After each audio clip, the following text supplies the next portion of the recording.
how much money are you actually going to make working this FIFO gig? Since I've started making these little videos and since I got a job doing FIFO, the question I get asked the most is how much money I'm making and is it worth it, and how much are you taking home per week and how much is it per hour. So yeah, strap in. The FIFO gig is definitely very lucrative, and you can definitely tell like why loads of people like from all over the world come over here to try and do it. Like, I'm obviously one of them. And the thing with FIFO is like you're obviously not spending any money on accommodation, you're not spending any money on food, that's all looked after for you. And like up here you're not really spending any money on anything apart from like if you smoke or if you want to drink or whatever like that, apart from, or like if you want to spend money in the wee shop, that's it. But like you can literally come up here and spend like $0 and you'd be away for like 3 weeks. And I'm not renting anywhere back in Perth, so like all the money I'm saving is like literally just going into a big travel fund for me, which is unreal. So yeah, anything I'm earning isn't going on like rent, or isn't going on like insurances, or isn't going on fucking like back home, isn't going on anything. I'm just banking it, which is unreal. So like it 100% is a really good way to earn a fuckload of money in a short period of time.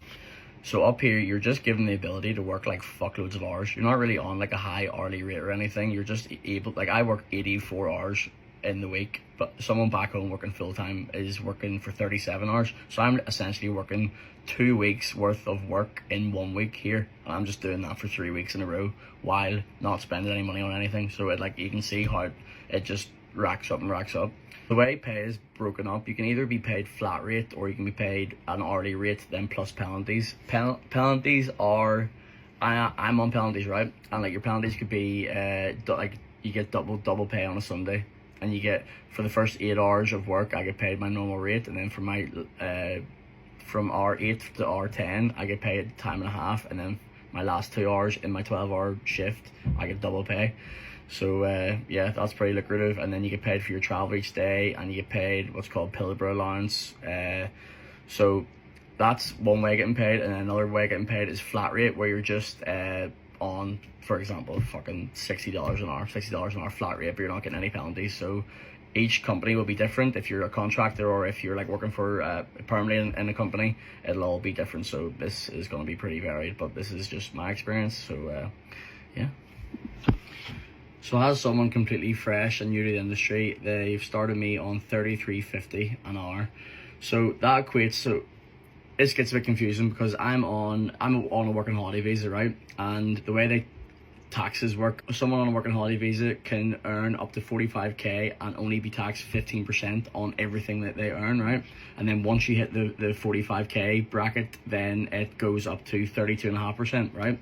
So the pay that I'm going to talk about is probably just going to be like focused on people on working holiday visas, because like you're only going to be taxed 15%, like I have been. But I've just recently went up to that higher tax bracket now, so I'm now getting taxed 32.5% as like all normal Australians. So yeah, I've seen a dramatic drop in my last fucking pay, which is a bit sad, but I've been loving it up until now. So for the full week, you fly in on one day and then you obviously start from the next day. So your first week is always like a bit less because you're not getting paid that first day.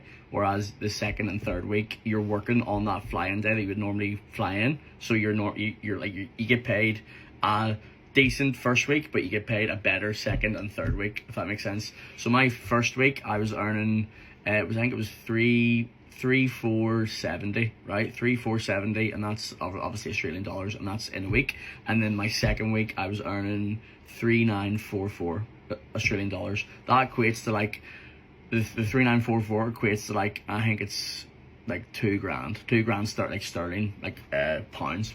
So $2,000 a week is fucking mental, because that's what I would sort of be on. You probably need to work like 5 weeks back home to be able to earn that in 1 week over here.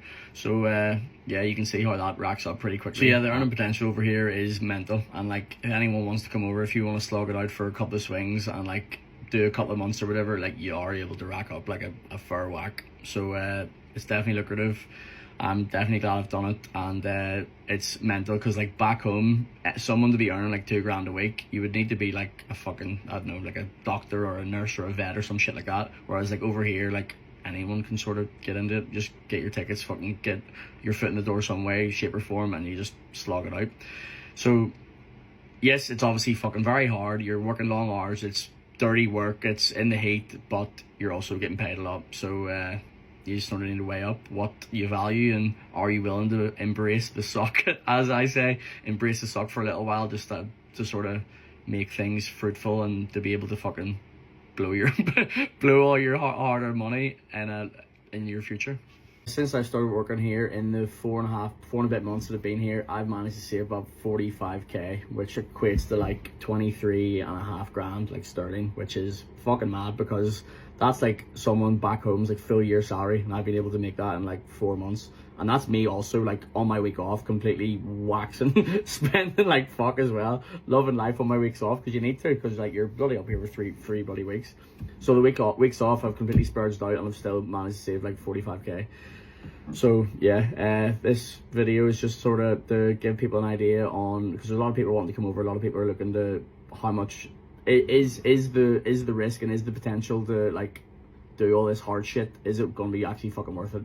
In my opinion, yes, but everyone's going to be different, so everyone's going to have a different opinion. So yeah, hope this inspires people and gives you a bit of an insight of the potential to be had over here. So yeah, as always, any questions, give us a shout, and yeah, keep your fucking trucking. I'm just after a 12-hour shift, so I need to get a shower here, go get food, and go to bed, because I'm just day 2 into my swing, and I've got 19 more to go.